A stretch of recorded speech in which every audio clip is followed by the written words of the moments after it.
செய்திகள் தொடர்கின்றன. தொடர்ந்து டாப் 10 செய்திகளை பார்க்கலாம். பறக்கும் ரயில் சேவையில் மெட்ரோ ரயில்கள் இயக்கப்படுவது எப்போது என்பது குறித்து பார்க்கலாம். சென்னை வேளச்சேரி கடற்கரை இடையேயான MRTS ரயில் திட்டத்தை சென்னை மெட்ரோ ரயில் நிர்வாகத்திற்கு வழங்க கொள்கை அளவில் ரயில்வே ஒப்புதல் அளித்திருந்தது. நிதி மற்றும் அதிகார மாறுதல்கள் தொடர்பாக அறிக்கை தயாரிக்கப்பட்டு இன்னும் 2 மாதங்களில் இரு துறைகளிடையே ஒப்பந்தம் கையெழுத்தாக உள்ளது. MRTS வழித்தடத்தை மெட்ரோ ரயில் கட்டமைப்புகளுக்கு நிகராக மேம்படுத்த CMRI நிர்வாகம் திட்ட அறிக்கை தயாரிக்க உள்ளது. 2028 முதல் சென்னையின் பறக்கும் ரயில் சேவை வழித்தடத்தில் மெட்ரோ ரயில்களை இயக்கும் வகையில் கட்டமைப்புகளை பலப்படுத்தவும் தொழில்நுட்பங்களை மேம்படுத்தவும் திட்டமிடப்பட்டுள்ளது. வேளச்சேரி பரங்கிமலை இடையே 5 கிலோமீட்டர் தூரத்தில் 167 தூண்களுடன் ரயில் பாதை அமைக்கும் பணிகள் இறுதிக்கட்டத்தை எட்டியுள்ளன. இந்த வழித்தடத்தில் சிக்னல் அமைப்பு பணிகள் நிறைவு பெறும் தருவாயில் உள்ளது. இந்த ஆண்டு நவம்பர் மாதத்தில் வேளச்சேரி பரங்கிமலை இடையில் பறக்கும் ரயில் சேவை தொடங்க உள்ளது. 15 ஆண்டுகளுக்கு பிறகு இந்த ரயில் சேவை தொடங்க உள்ள நிலையில் தென்சென்னை பகுதியை எளிதில் அணுகக்கூடிய வகையில் மின்சார ரயில்கள் இயக்கப்பட உள்ளன. இந்த வழித்தடத்திலும் 2028 முதல் மெட்ரோ ரயில்களை இயக்க நிர்வாகம் முடிவு செய்துள்ளது. முதற்கட்டமாக MRTS பாலங்களுக்கு கீழ் நடைபயிற்சி மற்றும் உடற்பயிற்சி கூடம், பூங்காக்கள், வாகன நிறுத்தம் இடங்கள், சிறிய அளவிலான உணவகங்கள், கடைகள், வணிக வளாகங்கள் அமைக்க மெட்ரோ ரயில் நிர்வாகம் திட்டமிட்டுள்ளது.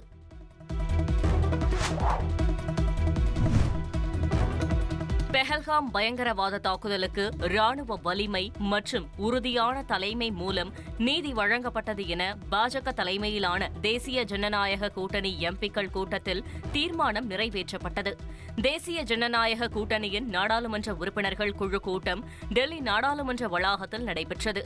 இந்த கூட்டத்தில் பிரதமர் மோடி, உள்துறை அமைச்சர் அமித் ஷா உள்ளிட்ட மத்திய அமைச்சர்கள் மற்றும் தேசிய ஜனநாயக கூட்டணி எம்பிக்கள் பங்கேற்றனர். அப்போது பெஹல்காம் பயங்கரவாத தாக்குதலை கண்டித்தும் அதற்கு பதிலடியாக இந்தியா மேற்கொண்ட ஆபரேஷன் சிந்தூர் நடவடிக்கைக்கு பாராட்டு தெரிவித்தும் தீர்மானம் நிறைவேற்றப்பட்டது.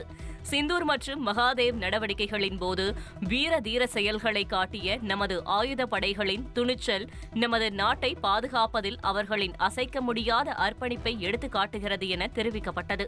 தாக்குதலில் உயிரிழந்தவர்களுக்கு இரங்கல் தெரிவிக்கப்பட்ட நிலையில் இந்த காலங்களில் பிரதமர் மோடி காட்டிய அசாத்திய தலைமைத்துவத்தை பாராட்டுவதாக தெரிவிக்கப்பட்டது.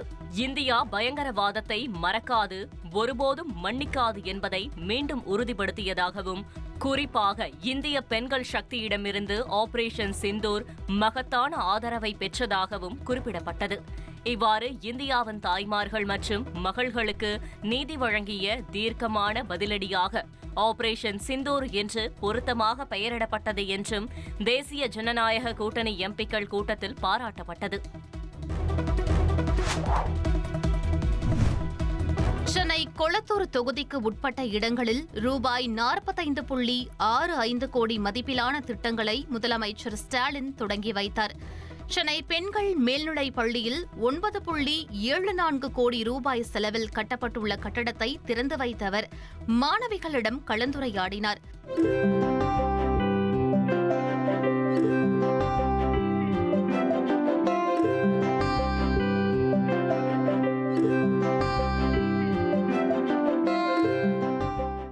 இதனைத் தொடர்ந்து 18.26 கோடி ரூபாய் செலவில் கட்டப்பட்டுள்ள கிளாம்பாக்கம் காவல் நிலையத்தை காணொலி காட்சி மூலம் முதலமைச்சர் தொடங்கி வைத்தார்.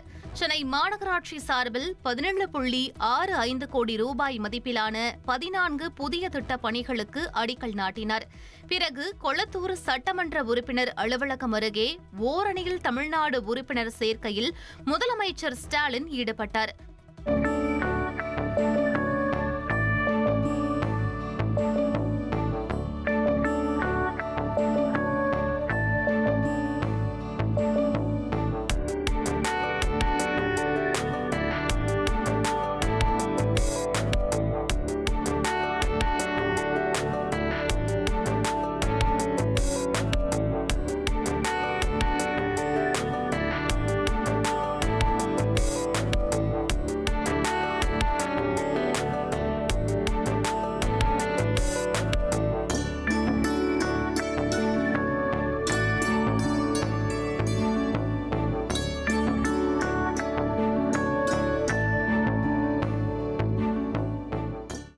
கொளத்தூர் பயணம் குறித்து எக்ஸ் தளத்தில் பதிவிட்டுள்ள முதலமைச்சர் ஸ்டாலின், நெடுநாள் பிரிந்திருந்த உணர்வு நீங்கி புது வலிமையை பெற்றேன் என நிகழ்ச்சி தெரிவித்துள்ளார்.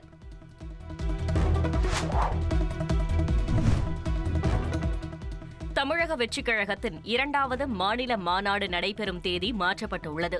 மறைந்த தேமுதிக தலைவர் விஜயகாந்த் பிறந்த நாளான 25ஆம் தேதி மாநாடு நடத்த திட்டமிட்டிருந்த நிலையில் 27ஆம் தேதி விநாயகர் சதுர்த்தி அன்று பாதுகாப்பு குறைபாடு ஏற்படும் என்பதால் 25ஆம் தேதியில் மாநாட்டை நடத்த அனுமதி மறுக்கப்பட்டது. இந்த சூழலில் 18ஆம் தேதியில் இருந்து 22ஆம் தேதிக்குள் ஏதேனும் ஒரு தேதியில் மாநாடு நடத்திக் கொள்ள போலீசார் அறிவுறுத்தியிருந்தனர். இந்நிலையில் 21ஆம் தேதி மாநாடு நடத்த தவேக சம்மதித்துள்ளதாக தெரிவிக்கப்பட்டுள்ளது. அக்கட்சியின் தலைவர் விஜய் அதிகாரப்பூர்வமாக மாநாட்டு தேதியை அறிவிப்பார் என எதிர்பார்க்கப்படுகிறது.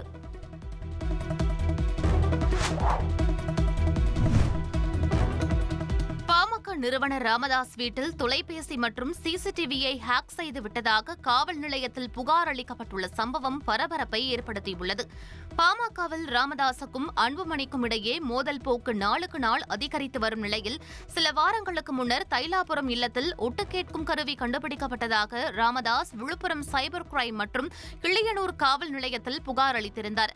அதன் அடிப்படையில் அதிகாரிகள் விசாரணை நடத்தி வரும் நிலையில் ராமதாஸ் வீட்டில் உள்ள வைஃபை, போன் மற்றும் சிசிடிவி கேமராக்கள் ஹேக் செய்யப்பட்டுள்ளதாக தனியார் நிறுவனம் தெரிவித்துள்ளது. இந்நிலையில் ராமதாஸ் சார்பில் கோட்டக்குப்பம் டிஎஸ்பி அலுவலகத்தில் புகார் அளிக்கப்பட்டது. மேலும் இது சம்பந்தமாக விரைந்து நடவடிக்கை எடுக்க வேண்டும் என அதில் தெரிவிக்கப்பட்டுள்ளது.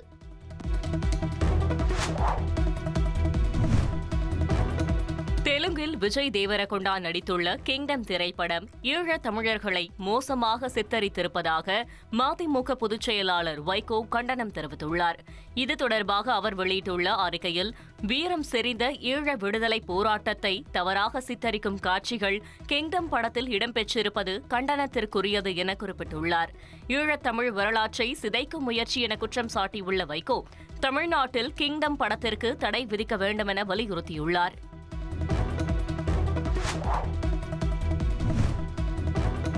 சென்னையில் ஆபரண தங்கத்தின் விலை சவரனுக்கு 600 ரூபாய் அதிகரித்துள்ளது. ஒரு சவரன் தங்கம் 74,960 ரூபாய்க்கும் 1 கிராம் 9,370 ரூபாய்க்கும் விற்பனையாகிறது. வெள்ளி விலை 2,000 ரூபாய் ஏற்றம் கண்டு 1 கிலோ 1,25,000 ரூபாய்க்கும், சில்லறை விற்பனையில் 1 கிராம் 125 ரூபாய்க்கும் விற்பனை செய்யப்படுகிறது.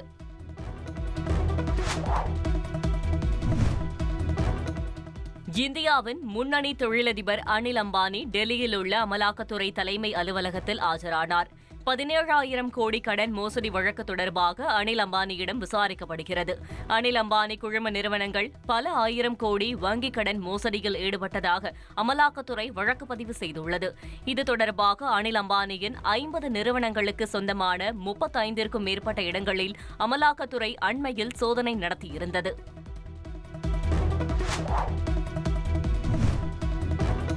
இந்தியா வந்துள்ள பிலிப்பைன்ஸ் அதிபருக்கு குடியரசுத் தலைவர் மாளிகையில் பாரம்பரிய அணிவகுப்பு மரியாதை வழங்கப்பட்டது. குடியரசுத் தலைவர் திரௌபதி முர்மு, பிரதமர் மோடி உள்ளிட்டோர் பிலிப்பைன்ஸ் அதிபரை வரவேற்றனர். பின்னர் முப்படை வீரர்களின் அணிவகுப்பு மரியாதையை அவர் ஏற்றுக்கொண்டார். 5 நாள் அரசுமுறை பயணமாக இந்தியா வந்துள்ள பிலிப்பைன்ஸ் அதிபர் இருதரப்பு உறவை மேலும் வலுப்படுத்துவது தொடர்பாக பேச்சுவார்த்தை நடத்துகிறார். இரு நாடுகள் இடையேயான ராஜ்ய உறவு தொடங்கப்பட்டதன் 75வது ஆண்டை முன்னிட்டு பிலிப்பைன்ஸ் அதிபர் மார்கோஸ் முதல் முறையாக இந்தியா வந்துள்ளார் என்பது குறிப்பிடத்தக்கது.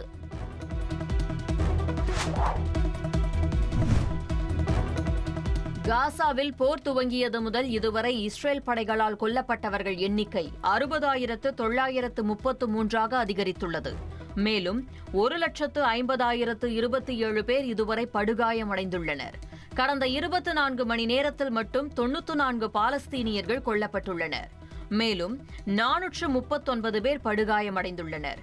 தெற்கு காசா பகுதியில் உள்ள ரஃபாவின் வடக்கே ஒரு உதவி விநியோக நிலையத்திற்கு அருகில் 2 பாலஸ்தீனியர்கள் சுட்டுக் கொல்லப்பட்டதாகவும் 20க்கும் மேற்பட்டோர் காயமடைந்ததாகவும் காசா ஆம்புலன்ஸ் மற்றும் அவசர சேவை தெரிவித்துள்ளது. மத்திய காசாவில் உள்ள நுசைரத் அகதிகள் முகாமையும் இஸ்ரேலிய ட்ரோன்கள் தாக்கியுள்ளன. கான் யூனிஸில் உள்ள பாலஸ்தீனிய செம்பிறை சங்க தலைமையகத்தை இஸ்ரேல் படைகள் தாக்கியதாகவும், முதல் மாடியில் தீ விபத்து ஏற்பட்டதாகவும், ஒருவர் கொல்லப்பட்டதாகவும் தெரிவிக்கப்பட்டுள்ளது. நீலகிரி மாவட்டம் முழுவதும் ரெட் அலர்ட் விடுக்கப்பட்ட நிலையில் மாவட்டமே வெறிச்சோடி காணப்பட்டது. மேற்கு தொடர்ச்சி மலைகளில் தொடர்ந்து கனமழை பெய்து வரும் நிலையில் குன்னூர், உதகை, வெலிங்டன் பகுதிகளை உள்ளடக்கிய நீலகிரி மாவட்டத்தின் அனைத்து துறையினரும் எச்சரிக்கையுடன் உள்ளனர். அபாயமான பகுதிகள் கண்டறியப்பட்டு முன்னெச்சரிக்கை நடவடிக்கையாக மக்கள் பாதுகாப்பான பகுதிகளில் தங்க வைக்கப்பட்டுள்ளனர்.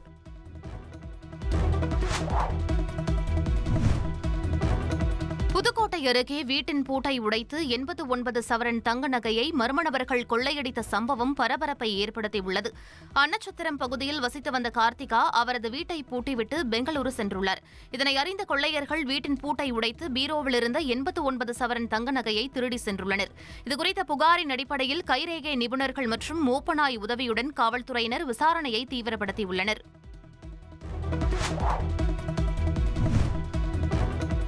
காஷ்மீரில் இருந்தபடி சிஆர்பிஎஃப் பெண் காவலர் கதறி அழுதபடி வீடியோ வெளியிட்ட விவகாரம் குறித்து வேலூர் காவல்துறை விளக்கமளித்துள்ளது. வேலூர் மாவட்டம் நாராயணபுரம் கிராமத்தில் உள்ள வீட்டிலிருந்து திருமண நகைகள் திருடப்பட்டது குறித்து அழுது வீடியோ வெளியிட்ட பெண் சிஆர்பிஎஃப் காவலர் காவல்துறை முறையாக நடவடிக்கை எடுக்கவில்லை என குற்றம் சாட்டியிருந்தார்.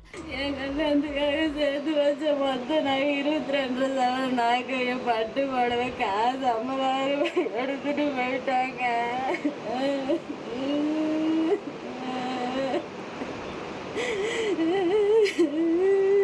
எல்லா விதத்துலையும் ட்ரை பண்ணி பார்த்துட்டு யாரும் எனக்கு ஹெல்ப் பண்ணுற மாதிரி இல்லையே. போச்சு, எங்க நாங்க எல்லாமே போச்சு. இதற்கு விளக்கமளித்துள்ள வேலூர் காவல்துறை தாமதமாக எஃப்ஐஆர் போடப்பட்டதாக பெண் காவலர் சொல்வது உண்மை அல்ல என தெரிவித்துள்ளது. சந்தேகத்திற்குரிய நபர்கள், பழைய குற்றவாளிகள் உள்ளிட்டோரிடம் புலன் விசாரணை செய்து அனைத்து நடவடிக்கைகளும் மேற்கொள்ளப்பட்டு வருவதாகவும் காவல்துறை விளக்கமளித்துள்ளது.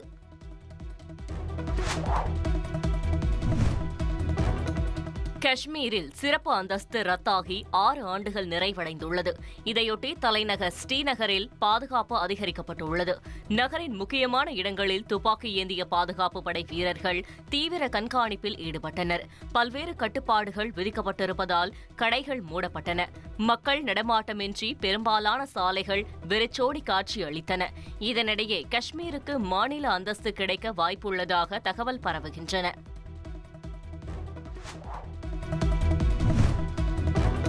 உத்தரப்பிரதேச மாநிலம் பிரயாக்ராஜில் குடியிருப்புகளை சூழ்ந்த வெள்ளம் வடியாததால் மக்கள் கடும் சிரமத்திற்கு ஆளாகியுள்ளனர். வெள்ளம் அதிகம் பாதித்த இடங்களிலிருந்து வெளியேற்றப்பட்ட மக்கள் தற்காலிக நிவாரண முகாம்களில் தங்க வைக்கப்பட்டுள்ளனர். இடுப்பளவுக்கு மேல் வீடுகளில் தேங்கிய வெள்ளநீர் வடியாததால் பிரயாக்ராஜில் மட்டும் சுமார் 5 லட்சம் மக்கள் பாதிக்கப்பட்டிருப்பதாக மாவட்ட நிர்வாகம் தெரிவித்துள்ளது. வெள்ளம் பாதித்த இடங்களில் வருகிற 7ஆம் தேதி வரை பள்ளிகளுக்கு விடுமுறை அறிவிக்கப்பட்டுள்ளது.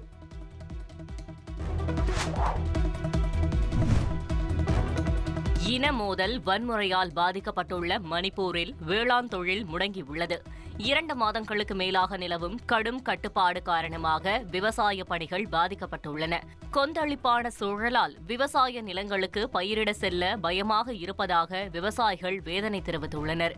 துப்பாக்கி ஏந்திய பாதுகாப்பு படையினர் ரோந்து பணியில் இருந்தாலும் வெளியே செல்ல விவசாயிகள் அச்சப்படுகின்றனர்.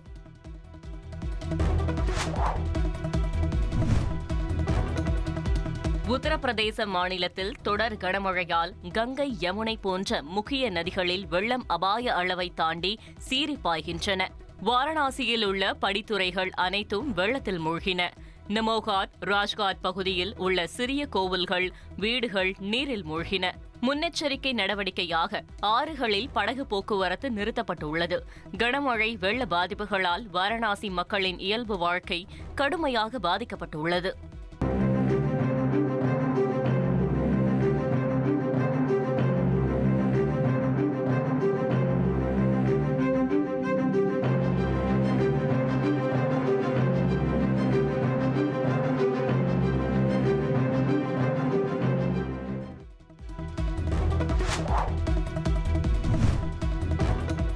ஆந்திர மாநில மாநிலம் திருப்பதி மலையில் உள்ள கங்கையம்மன் கோவிலில் சுவர் ஏறி குதித்து சிறுத்தை ஒன்று வேட்டையாடும் சிசிடிவி காட்சி வெளியாகியுள்ளது. இதற்கு முன்னரும் பலமுறை இந்த கோவிலில் சிறுத்தை நடமாட்டம் தென்பட்டுள்ளதால் அப்பகுதி மக்களும் பக்தர்களும் அதிர்ச்சியில் உள்ளனர். வனத்துறையினர் உடனடி நடவடிக்கை எடுக்க வேண்டும் என அவர்கள் கோரிக்கை விடுத்துள்ளனர்.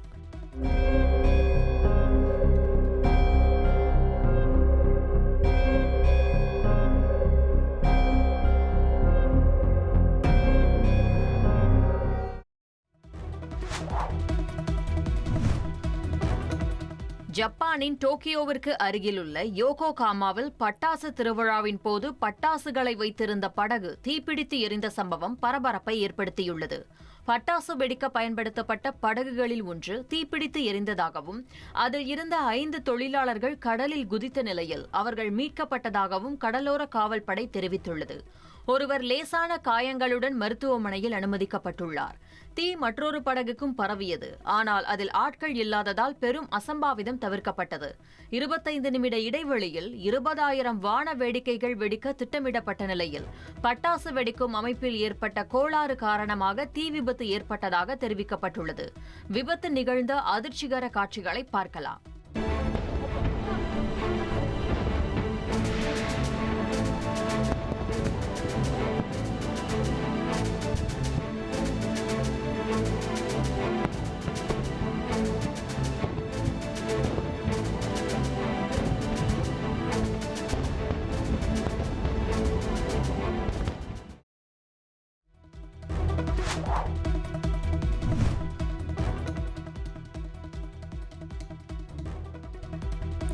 திமுக அரசின் விளம்பர அரசியலை தென் மாவட்ட மக்கள் நம்ப போவதில்லை என மத்திய இணையமைச்சர் எல் முருகன் விமர்சித்துள்ளார்.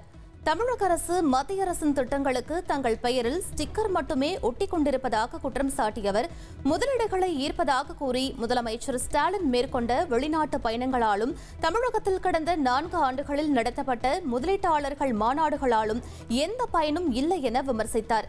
தமிழகத்தில் இதுவரை ஈர்க்கப்பட்ட முதலீடுகள் எவ்வளவு, புரிந்துணர்வு ஒப்பந்தம் போடப்பட்டு எந்தெந்த நிறுவனங்கள் தொழிற்சாலையை தொடங்கியுள்ளன, அதன் தற்போதைய நிலை என்ன, முதலீடு மாநாடு நடத்தி கிடைத்த பயன் என்ன, இவற்றையெல்லாம் தமிழக மக்களுக்கு திமுக அரசு வெளிப்படையாக அறிவிக்க வேண்டும் என்று வலியுறுத்தியுள்ளார். தமிழகத்துக்கு வந்த முதலீடுகள் குறித்து மக்களுக்கு தெரியும் வகையில் வெள்ளை அறிக்கை வெளியிட வேண்டும் எனவும் அவர் குறிப்பிட்டுள்ளார்.